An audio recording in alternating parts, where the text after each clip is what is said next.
Land is dear in Iowa, and land is gold. One of the dog handlers actually found some blood on a corn stalk. We could see human legs sticking up out of a hole. Couldn't get him with the pickup, and I dragged him down the road. He had shot him right between the eyes.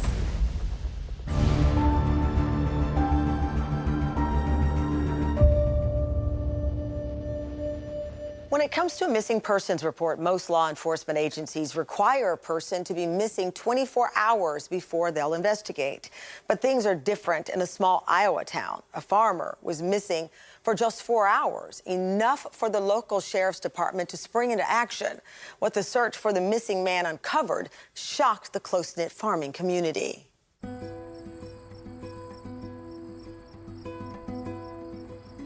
Milo, Iowa is a really small town.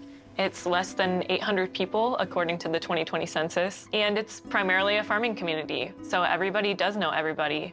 We have century farms in Iowa where farm families have been farming the same ground or nearby ground for centuries, through generations. It's an object of pride, it's an object of success, it's something that farmers hope to pass on to their children. Farming is very difficult, and it takes a special breed of cat to be a successful farmer. It requires lifelong devotion, attention to detail. Tom Lyon was a 52-year-old farmer.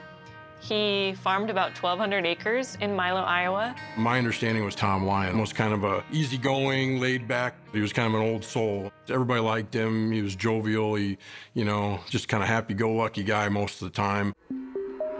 So on January 13th, 2003, Tom got up in the morning very early, like most farmers do, to do some chores, and he took care of his cattle in the morning. Tom Lyon's wife would make lunch for her husband every day at noon, and he didn't come home for lunch, so she got worried. And so she went out looking for him, and she happened upon his truck south of their home. Maybe an eighth of a mile, or maybe a little farther than that from our house, is one of the entrances into one of the fields that he had rented. And his pickup was pulled up in there and just sitting there, and I thought that was so odd. So I looked inside the pickup. His cell phone was laying in the seat, his coveralls were there, and his winter hat was in there, which meant he had on just his sweatshirt. Why doesn't he have all of his cold clothes on? Why is his phone just left lying in the seat like that? Now, I looked at the pickup, and it just was not him. So at that point, what she did is she called a family friend who was a sheriff, and she let him know what she had found in his truck and said that Tom, her husband, was missing. And so the sheriff came right over. I contacted the local fire department for some volunteers to come out to basically cover the field in question. We converged primarily with our search on the farm, which would be 320 acres. Initially, I wanted to make sure that he wasn't laying someplace in that 320-acre farm with a broken leg. And then after that was accomplished, why it had gotten dark on us, I stayed out and I was trying to figure out a rational explanation of where Tom would have been, where he would have walked to. And Tom had cattle in 3 locations that I knew of. And one of the locations was on a dead-end road. He would go back, make sure that the gates were still closed. He was fearful of poachers. Kids would go back there and drink beer, and the methamphetamine problem is pretty well present. In rural America, lots of times farmers will come across meth addicts who do sometimes cook meth in the rural parts, not only not to be found out, but they are going after the fertilizer that is an ingredient used for meth making. I did not have any luck from about 2 a.m. to about 3:30, but I concluded that I needed to come back the next morning when it was daylight and check again. Almost everybody knew Tom. And so when he went missing, news spread really fast, and people were concerned. People were worried. They don't usually lock their doors at night, and that night I think they did. It was 10 degrees Fahrenheit the night before, so it was still pretty cold, and people got very concerned, thinking he could have froze to death. The next morning, a search party gathered. There were more than 150 people gathered for that search party, which I think speaks a lot to both the community and the kind of person that Tom was. The sheriff set up a base at this Quaker church called Motor Friends Church that was right next to Tom's farm. We're gonna go north, over a half mile or however wide you spread. I instructed Sergeant Kinney to bring all the volunteers in, bring them back in and have a meeting at the church. I wanted to coordinate from the church. I wanted to have a directed search of the area. We had people coming with horseback. We had people coming with quads, four-wheel drive trucks. I wanted the canines in the area where possibly the victim was last seen. He instructed me to have the canines start on the east side of 240th and to work south from that area. We would have the public volunteers start on the west side and then work from that area. One of the dog handlers actually found some blood on a corn stalk, and they tested it and found out that it was human blood. I sent law enforcement officers only back out into the area where that blood was found, into those fields. There was this kind of trail of blood that they could follow. They found quite a few things. One was a Timex watch that Tom was known for wearing. And then they also found several other spots where blood was. It was on grass, there was some on hay, there was some on other corn stalks. I did go out to the cornfield, and they were showing me blood around the area. They showed me an area where there was bales of hay at ground level. We pulled the remaining bale up, and we could see what appeared to be a cistern to me. Cistern is, think of it like a well, but instead of gathering groundwater, it's storing rainwater. So it's a man-made hole. We could see human legs sticking up out of a hole. I contacted the sheriff's office. We needed to get a search warrant to continue from there. While we were waiting for the search warrant to be signed, we contacted the Inall Fire Department. They had some equipment that we could use to extract the body. We set that equipment up and just waited until we were contacted that the warrant had been served. And then the Inall Fire Department personnel extracted the victim from the hole. And they presumed that it was Tom Lyon. And they then did, in fact, identify the body as Tom Lyon. Next, they have to figure out who murdered Tom Lyon and why.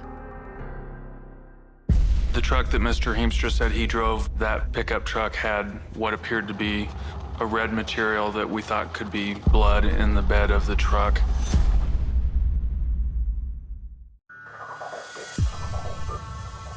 In the small farming town of Milo, Iowa, investigators found the body of missing farmer Tom Lyon dumped headfirst into a cistern on a farm field. The local fire department was called in to extricate the body. Before the body was even out, investigators had a suspect, the man who owned the land on which the body was found. They located Tom's body on a place called the Metcalf Farm, which was owned by Rodney Heemstra. Rodney Heemstra and his family were successful farmers in south central Iowa. They did grain farming. They had a large spread, and Rodney was a go-getter. It was often said that he never walked anywhere, he trotted.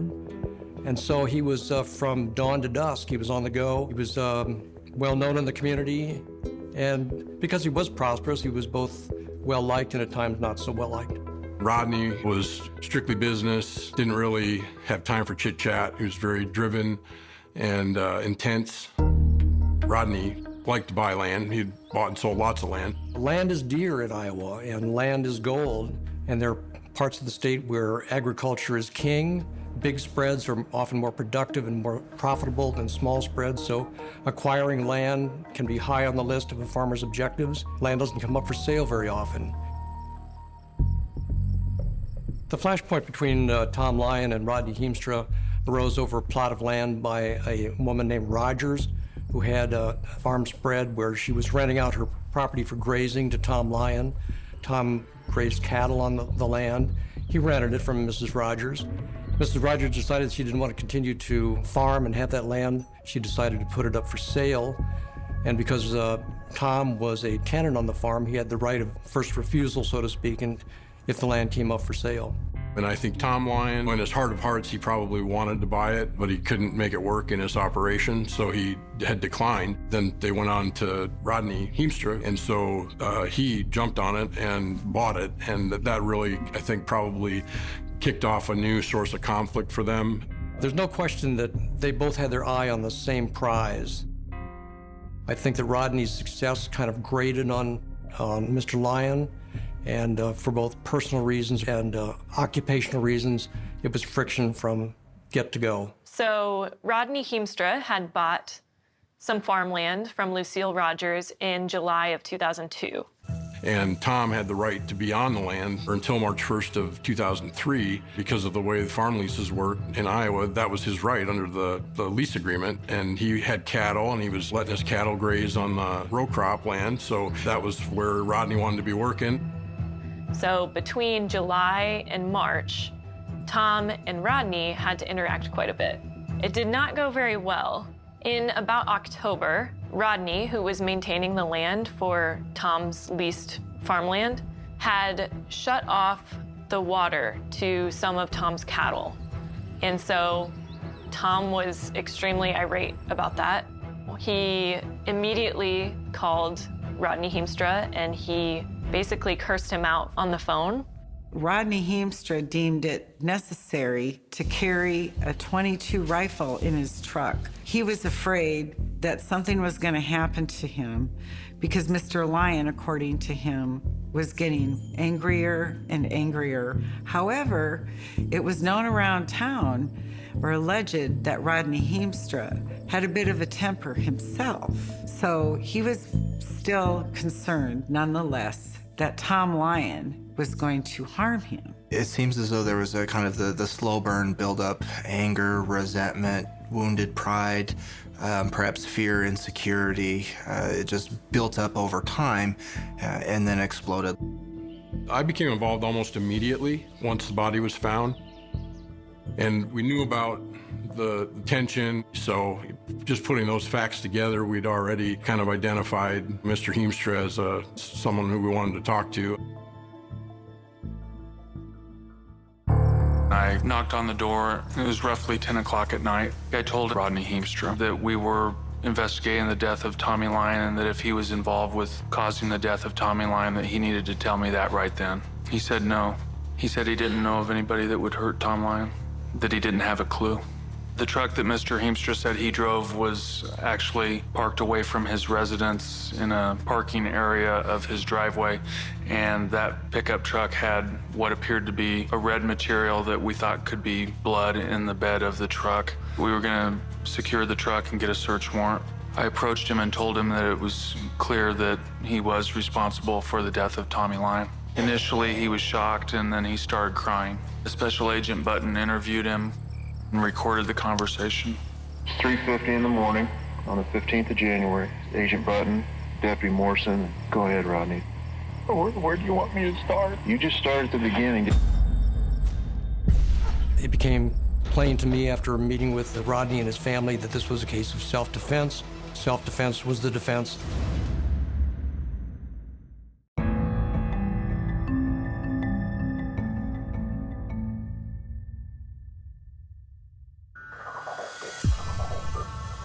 In the murder of Iowa farmer Tom Lyon, investigators had a suspect in the back of a police car. Rodney Heemstra was also a farmer, a very successful farmer.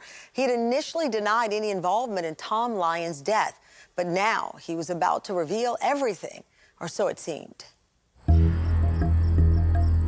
I asked Mr. Heemstra if he cared if I tape recorded the conversation, and he said he didn't. Even though at first Rodney Heemstra denied knowing anything about Tom Lyon's whereabouts or what would have happened to him, he came clean pretty quickly. That morning after I left, he had pulled out and was heading south there. And so I come up behind him, and he just whips his pickup over in the middle of the road, kind of forces me to stop, though. And I don't know whether I could have got around him or not, but I probably could have. Anyhow, he jumps out of his pickup and starts in and goes, "Get out of that pickup, you son of a bitch." Like an idiot that I do. I should have just backed up, turned around and went the other way. But I didn't. That's my fault. That's where I really screwed up. And so he just jumped right up into my face.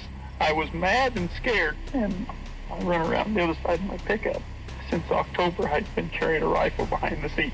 That's another stupid thing. I'm not a hunter. I don't hunt. I don't hardly ever shoot a gun. He started taunting me. He goes, oh, look at you. I dare you. Well, I done it. He shot one. Well, I couldn't believe it after I'd done it. He just dropped. Oh, Listening to the tape, you can tell there are so many emotions going through his head. He's scared, he's frightened. I didn't know what to do. I couldn't get him in the pickup. I couldn't lift him into the back of the pickup. I got them straps out, and I drug him down the road. I don't know how it dawned on me. I thought of that old well casing back there in the field there, that west field. Nobody knows it's there except me. I just took off and drug him over there, and I dumped him in there. I let everybody down. All my folks, it's gonna be terrible. Oh, I let my mom and dad down so much. It's so good to me. My whole family. Oh, God, I'm terrible. He's worried about his family, and I think it's interesting that you can tell there's some remorse, but it's almost remorse about what's going to happen to the people around him versus what he had done. You mentioned that he didn't have anything in his hands. He did. Well, I shot a defenseless man. No description of self-defense was provided in the initial accounting, which it could be stress, anxiety so high that you forget things, but that's kind of generally what people would expect be the first thing that comes out of your mouth when you're being arrested for a crime like that, if that's the case. He shot him between the eyes. Having shot Tom Lyon, washed himself up, and then he decided he better get rid of the murder weapon so no one found it. Well, he went to another property of his, another farm, and he hid it, and he covered it up. The defense developed pretty plainly. We knew that Rodney had admitted to law enforcement authorities that he had shot Tom. The question was why and what were the circumstances. It became plain to me after meeting with Rodney and his family that this was a case of self-defense. And we also knew from our investigation that there were other people who were able to attest to Tom's aggressive, sometimes bullying nature. His interactions with Rodney became increasingly difficult, combative, and so we had what we thought were all the hallmarks of a man who was likely to be intimidating, physically threatening to Rodney, and that was what we believed the best case was for making it self-defense. When I learned they were going to argue self-defense, I honestly felt pretty okay with it. I felt confident in our case. There were several things that were elicited on the recordings, for example, that he could have driven away. I should have just backed up, turned around, and went the other way. He could have removed himself from the situation. He could have not gotten out of his truck. He could have not gone back to the truck and gotten the gun. Those were all things that were elicited on the recorded confessions, and those are all things that are important in combating self-defense argument down the road. Our interviews with area townspeople and farmers were, Tom was very well known in the community. He was the mayor of Milo, and Rodney was well known. There were lots of people who had fixed opinions about Rodney, so there was really no alternative but to change venue to some other county. And he said, he says, you don't have the balls to pull that trigger. Oh no, this is not going good.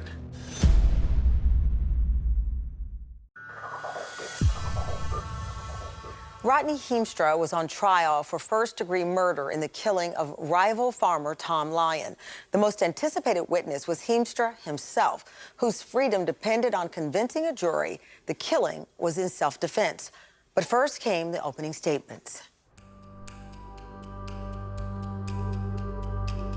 This case is about the defendant getting mad, losing his temper, and shooting a defenseless man. This was the first homicide case I'd handled, and it was a unique case because the victim and the defendant were similar to each other in some ways. Now, the defendant's going to claim that he acted in self-defense. At the conclusion of this case, You're going to be firmly convinced that the defendant didn't act in self-defense, and he wasn't justified in shooting Tom Lyon in the head. You're going to be firmly convinced that the defendant shot an unarmed, defenseless man between the eyes. The evidence will show in this case that what faced Rodney Heemstra on January 13 was fear and panic, giving rise to an unmistakable belief in Rodney Heemstra's mind that the bad blood that had festered in Tom Lyon had grown to the point where he, Rodney Heemstra, was in fear for his life. The evidence will show in this case that Rodney Heemstra acted in self-defense and that based on what he knew, what he heard, and what he saw. And under those circumstances, require that you find Rodney Heemstra not guilty. State will call its first witness. Thank you. State would call Dr. Dennis Klein. Did you do an autopsy of Tom Lyon? Yes, I did. If you would show the jury what this diagram depicts. In this schematic, this area depicted by this very irregular type of outline is actually an abrasion where the skin has been mostly scraped away. And within that area that's been scraped is the area of primary importance for the entrance site of the gunshot wound. And then the other black marks that we see on the cheeks are, again, just brush abrasions where the skin has been abraded away. And then the tip of the nose has actually been abraded such that the underlying cartilage of the nose is exposed. The facts of what happened after the shooting made it extremely difficult for us for a couple of reasons. It demonstrated what I think most people would say was really cruel and cold behavior, whether it was a result of shock or panic. It was still extraordinarily harsh way to treat a man, whether you like him or you don't. Did you recover a bullet fragment from Mr. Lyon's body? Yes, I did. And where was that recovered from? It was recovered from inside the head, actually within the right side of the brain. Now, with the bullet being in the position it was when you found it, would that cause Mr. Lyon to die instantly? The bullet passed through the right portion of the brain. It could cause death nearly instantaneously, but not necessarily. So in this case, are you able to give an opinion as to a reasonable degree of medical certainty if Mr. Lyon was alive or dead at the time he was drugged? That I cannot determine. Mr. Spees? Your Honor, we call Rodney Heemstra to the stand. Yes, sir. If you come forward, please, to be sworn. I wasn't surprised that Heemstra took the stand, because if he hadn't, the only version the jury hears is on the recorded confessions. He sure was. I couldn't believe it after I'd done it. He's dropped. It was basically like Heemstra versus Heemstra, because and there were two very distinct versions, and he came in with a whole new story, basically. There are always dangers in putting a client on the stand, but we thought on balance, not only did we have to do it, but it would serve him well. Mr. Heemstra, in the early morning hours of January 13, 2002, as you drove away from the Rogers place in Warren County, Iowa, did you expect to encounter Tom Lyon? No. Did you expect that when you got out of your truck that Tom Lyon would die? No. So what happened when Tom Lyon got out of his truck? Said, you have pushed me around long enough. And I was trying to say, Tom, I said, that you know, I know the water's malfunctioning. And he told me, he says, shut the up. Says, I don't want to hear anything you have to say, you little son of a bitch. And that he was going to make damn sure that I did not end up at that farm. Were you mad at him? I was upset that he wouldn't let me pass him on the road. But at that point, I was scared. And he shoved me. When he shoved me, it scared me. And I thought to myself, I'm in trouble. I'm in trouble here. And I took off and run around the back of the pickup over to the passenger side. And when I done that, he said to me, he says, it's not going to do you any good to run, you little. And I opened the door and popped up the seat and grabbed the gun. Would you do that? He just glared. His face was just, I mean, it was just red as a beet. But he never said anything. And he stepped back away from the door of the pickup. Why did you have the gun pointed at him? I thought that just the appearance of that gun would neutralize that situation to where I could get away. Since when does getting a gun out of your truck neutralize a situation? What happened next? Well, I was gonna get out of there. And he started to talk. He said, look at you, you're a big man with that gun. And I thought, oh no, I don't want to hear, this is not going good. And he said, you don't have the balls to pull that trigger. And I shot him.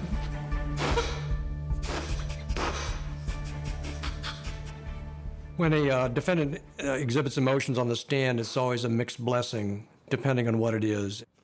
An expression of sadness, of contrition can be good, but appearing tearful, especially for a man, can appear to be self-pitying, and that was a danger. Why did you shoot him?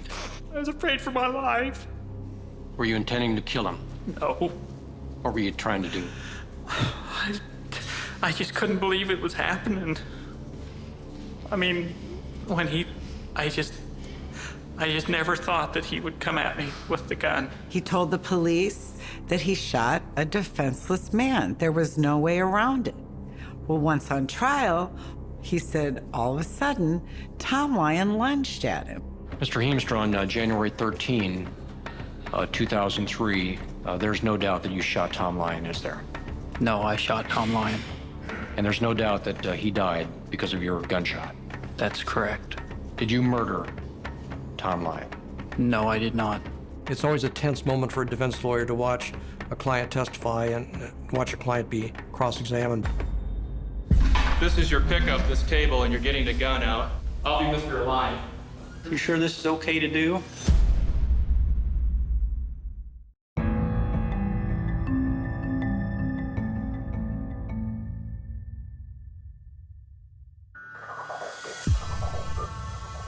Iowa farmer Rodney Heemstra testified that he acted in self-defense when he killed Tom Lyon. But in taking the stand, he was opening himself up to a withering cross-examination from the prosecution, a cross-examination that had Heemstra reenacting the killing with the actual murder weapon in his hands. This is your pickup, this table, and you're getting the gun out. I'll be Mr. Lyon. So you pulled the gun out with your pickup, correct? We had planned to have the defendant demonstrate with the rifle on his cross-exam. Our goal, honestly, was to try to just show the unbelievability of his story. Shows how you point the gun at Tom Lyon. Tom Lyon. You sure this is okay to do? Ask me to demonstrate how I did it. Okay, I had the gun under here like this.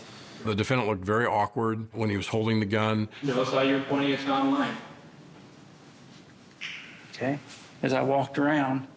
So you were scared of Tom Lyon and you're going to come close to him, is that correct? He was backing away when I come to the back end of the pickup. You had the gun? Yes. What did Tom Lyon have in his hands? He had nothing in his hands. You aimed at him. I just had it pointed at him. Just shot him in the head, hit him right in the eye, but you were aiming. No, I was not aiming at any particular area of his body. I wasn't.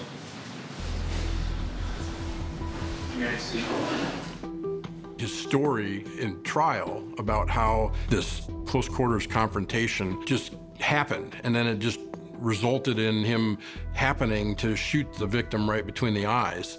It just didn't add up. If you claim the way it happens today, why didn't you just go get the police? I wish today that's what I had done. But why didn't you? I don't know. So you never took Tom Lyon's pulse, did you?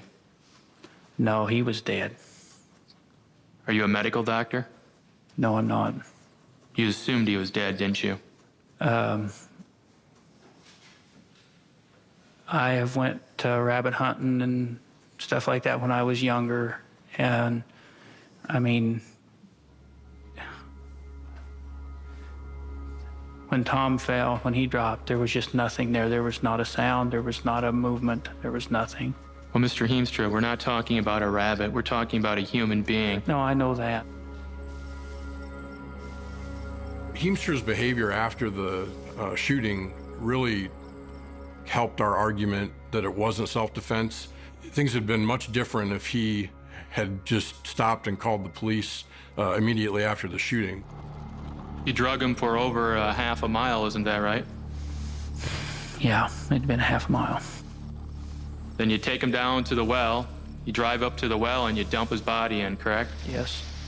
It seems like there's such a level of preparation, planning that, forethought. I'm picking this location because nobody else knows about it but me. I'm putting hay over. Those types of decisions, they clearly show that this person is having a level of rational thought about what he's doing or what he's acting out. There's logic to it. And you didn't want him to find Tom Lyon's body. Why were you concerned if this was self-defense? I don't know why. I mean, I don't know why I done all that afterwards. I mean, I have to live with that the rest of my life, what I done afterwards. And I can't explain it. Our biggest goal was to emphasize the two very distinct stories. The one that he told in trial and the one that he had told on the recorded confession, because we felt like they were different enough that you couldn't believe both of them. Didn't have anything in his hands. He did. Well, I shot a defenseless man. You never said Tom Lyon shoved you, did you? No. You never said that Tom Lyon lunged at you and you had to shoot him, did you? No, I did not. Why wouldn't you tell him that? I don't know. I mean, I'm just as sincere as I can be. I don't know.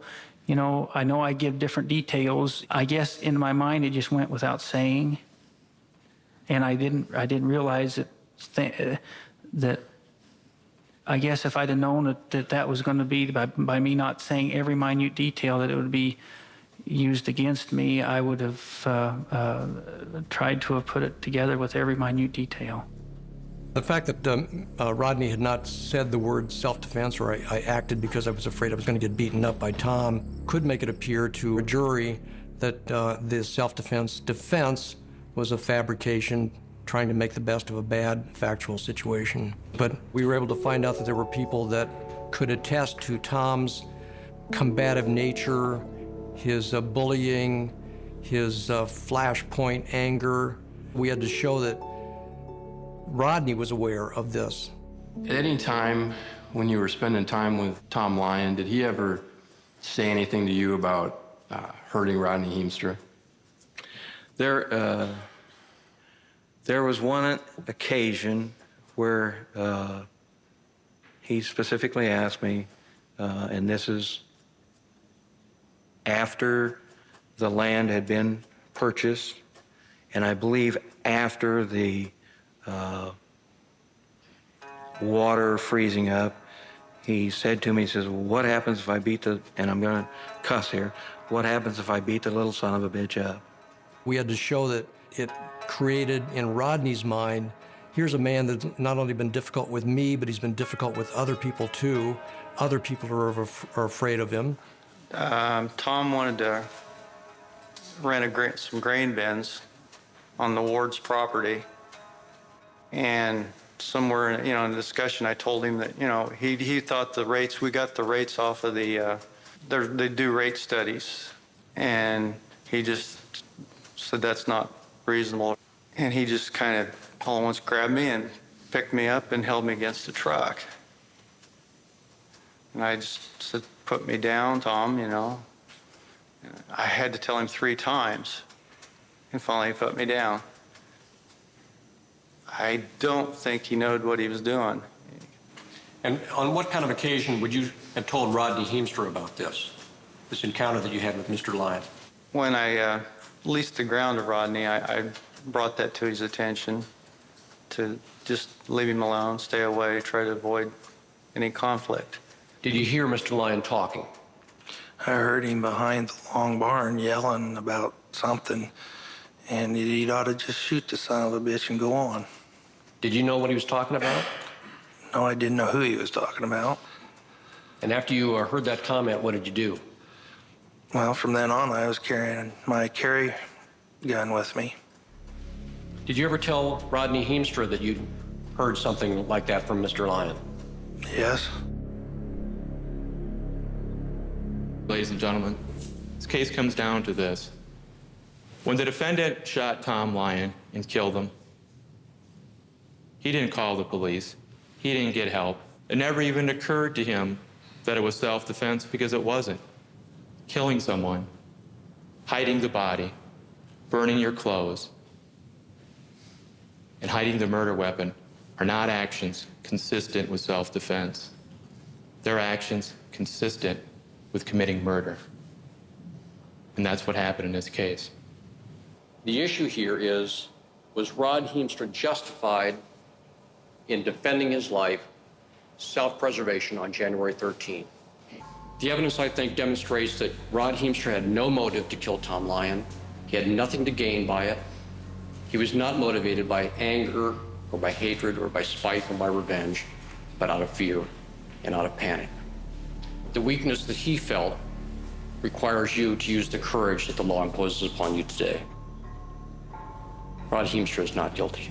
I thought that we had submitted our best case under the circumstances. I was optimistic that we would get an acquittal. We, the jury, find the defendant, Rodney Neal Heemstra,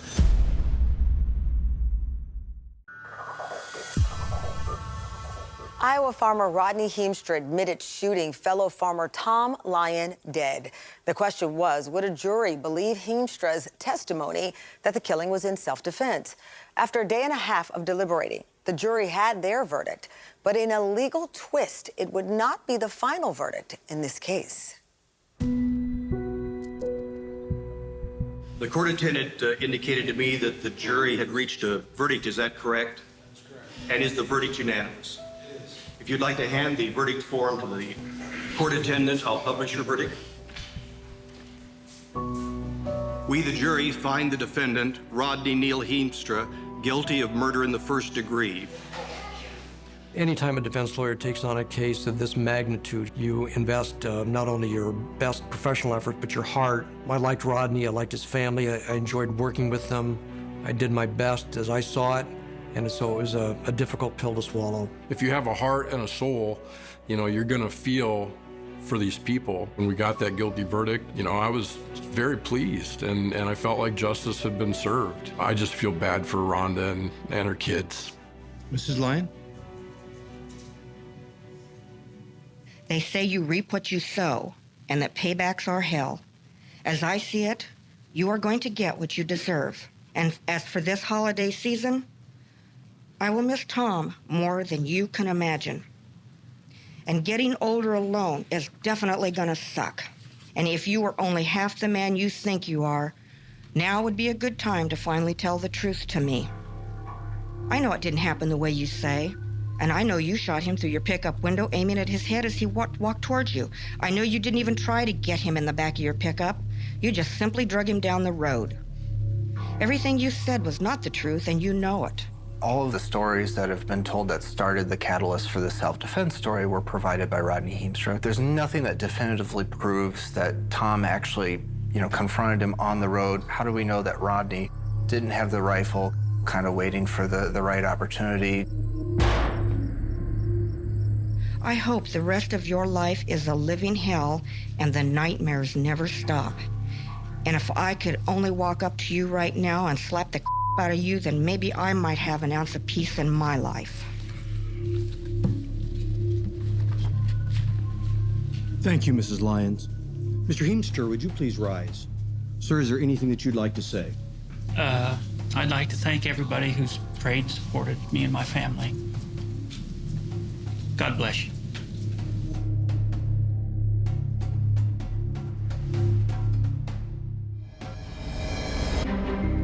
It was heartbreaking for me to see this outcome, and I still remember Rodney standing up and looking back at his family after he was found guilty and being prepared to be led away by the sheriff. We set the stage for an appeal, and an appeal was filed. Rodney obtained separate counsel to represent him on the appeal.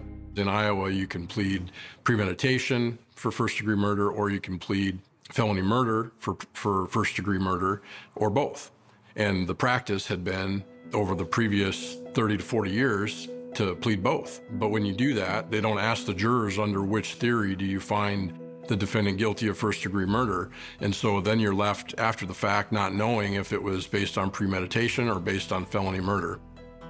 The Iowa Supreme Court took the opportunity to change the law, having overruled roughly 30, 40 years of precedent when it comes to felony murder. Eventually, the Iowa Supreme Court determined that he had not received a fair trial and that the jury had been misinstructed. There was a change in the law that the Supreme Court saw it was time to make, and Rodney got a new trial.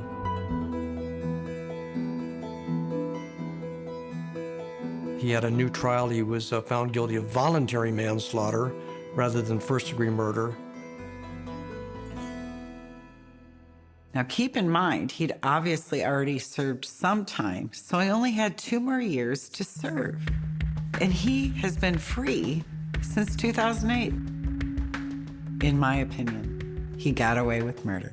I was unhappy, and I was sad for the family and Tom's friends, and I, was disappointed that it had come out the way it did. It just left me with a feeling like justice wasn't fully served. I think that the facts fit the verdict of voluntary manslaughter. I felt somewhat professionally vindicated. I was disappointed that I didn't get to see it all the way through, but notwithstanding that, it was a better outcome for Rodney and for his family. I think this case ended up being more about somebody losing their temper, who had done that on more than one occasion, and they lost it too far, and they took a step that resulted in killing somebody else. Iowa's been portrayed as Iowa nice, and Iowa farm families have been portrayed as cooperative, loving, caring for one another, caring for the neighbor, caring for the children of neighbors. It's not untrue, but like any pretty story, there's an undercurrent. And the undercurrent in this case was the competitiveness, the hatred, the hostility that bubbled up between 2 resourceful, hard-charging, competitive farmers who had this legendary clash that became kind of emblematic of both the best and the worst of Iowa. Although Rodney Heemstra was released from prison in 2008, his legal troubles continued in civil court. Tom Lyon's widow, Rhonda, successfully sued Heemstra for damages in civil court and was awarded $5.6 million. I'm Tamron Hall. Thank you for watching Someone They Knew.